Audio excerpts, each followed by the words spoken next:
దేవుని నామానికి మహిమ కలుగునుగాక. క్రీస్తునందు ప్రియమైన దేవుని బిడ్డలారా, ఈ దినము ఏప్రిల్ 23వ తేదీ లేఖన భాగము లూకా సువార్త 19వ అధ్యాయము 1 నుండి 28 వచనాలలో దేవుని యొక్క వాగ్దానము 9వ వచనము, నేడు ఇంటికి రక్షణ వచ్చి ఉన్నది. హల్లెలూయా.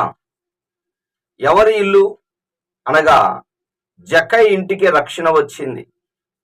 అంతకుముందు అతడు యూదుడే, కానీ అతనికి రక్షణ లేదు. చాలా మంది మేము అబ్రహాం సంతానం అనుకుంటారు, కానీ వారికి రక్షణ లేదు.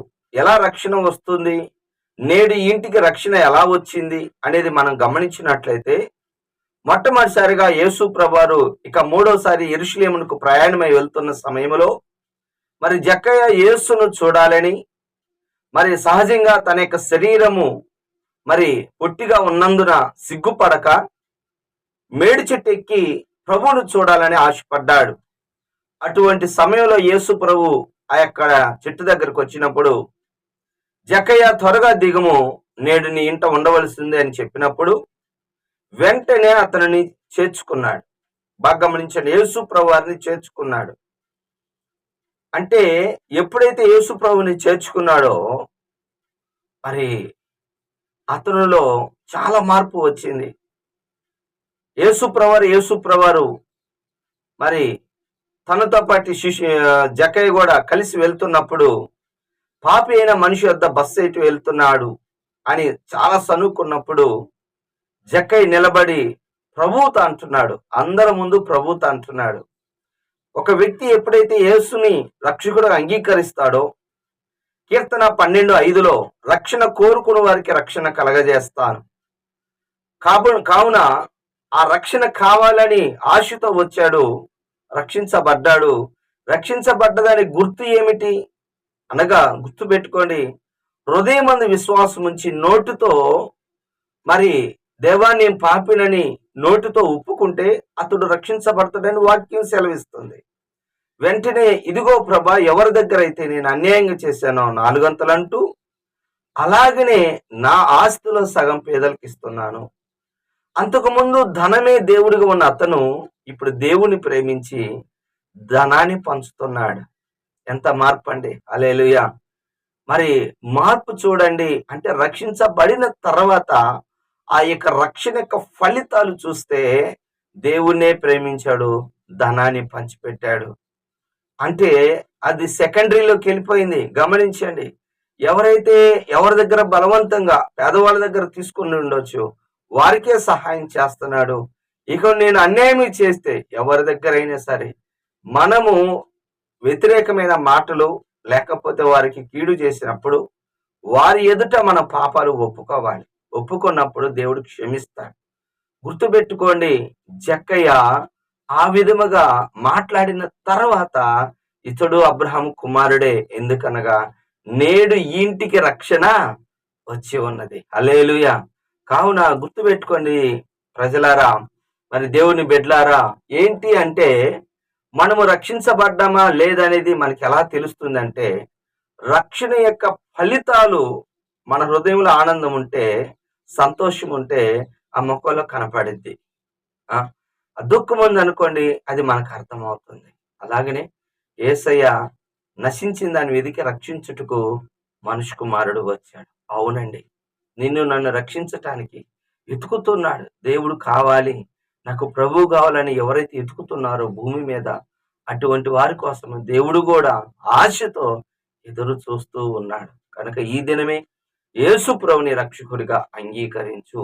ఒప్పుకోవలసిన పాపాన్ని మనం చూసినట్లయితే 27వ వచనము, నేను తమను ఏలుట ఇష్టము లేని మరి శత్రువును సంహరించుట.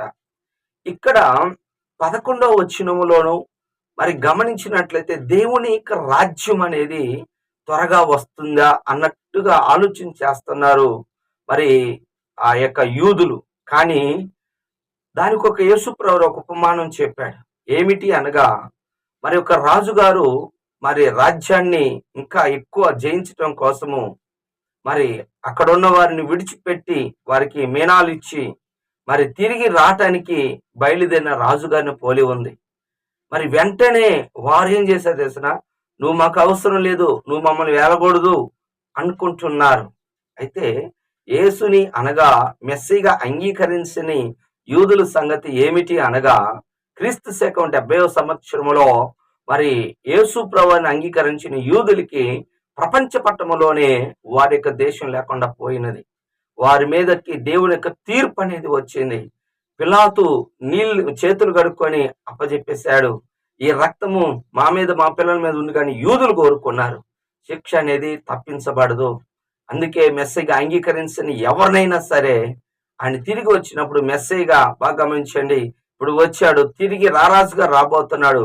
ఆ సమయంలో శత్రువులను సంహరిస్తాడు. గుర్తుపెట్టుకోండి, ప్రభువుని నమ్మని ఎంత యూదుడైనా సరే, మరి ధనవంతుడు లాజరు యొక్క మరి ఆ యొక్క భాగములో ధనవంతుడు తండ్రివైన అబ్రహాం అంటున్నాడు, కానీ నిజంగా అతడు పాతాళంలో ఉన్నాడు. గమనించండి, యూదుడే శిక్ష అనుభవిస్తున్నాడు, అగ్ని జ్వాలలో ఉన్నాడు. మరి ప్రభువుని అంగీకరించకపోతే ఇక్కడ ఉండొచ్చునేమో, కానీ రేపు మాత్రము అగ్నిలో గుండంలో ఉండవలసి ఉన్నది. జాగ్రత్త సహోదరుడా, సహోదరి. చివరిగా దేవుని యొక్క ఆజ్ఞ ఏంటనగా 17వ వచనము, మరి మీనాలు ఇచ్చిన వ్యక్తులు బాగా మంచి, ఒక వ్యక్తి ఏమో మరి మీనాకి 10 మీనాలు సంపాదించాడు. ఆ వ్యక్తితో మరి రాజుగారు అంటున్న మాట 17వ వచనం, బల మంచి దాసుడా, బాగా గమనించండి, నువ్వు ఈ కొంచెములో నమ్మకంగా ఉంటివి కనుక 10 పట్టణం మీద నువ్వు అధికారివై ఉందువు. అవునండి, దేవుడిచ్చిన కొంచెము దాంట్లో కూడా నమ్మకంగా ఉంటే దేవుడు ఉన్నతమైన స్థాయిలో ఇస్తాడు. మర్దెకై అంటే చిన్నవాడే, ప్రారంభంలో మరి గేట్ కీపర్ గాను, మరి అంతరికంగా రాజుగారి క్షేమం కొరకు రాత్రి వేళ కాపలా కాసే వ్యక్తి. మరి అతడు నమ్మకంగా ఉన్నాడు. ఆ యొక్క రాజుగారిని కూడా చంపాలనుకున్న 2 షండులను కూడా మరి నపుంసకులు పట్టించాడు.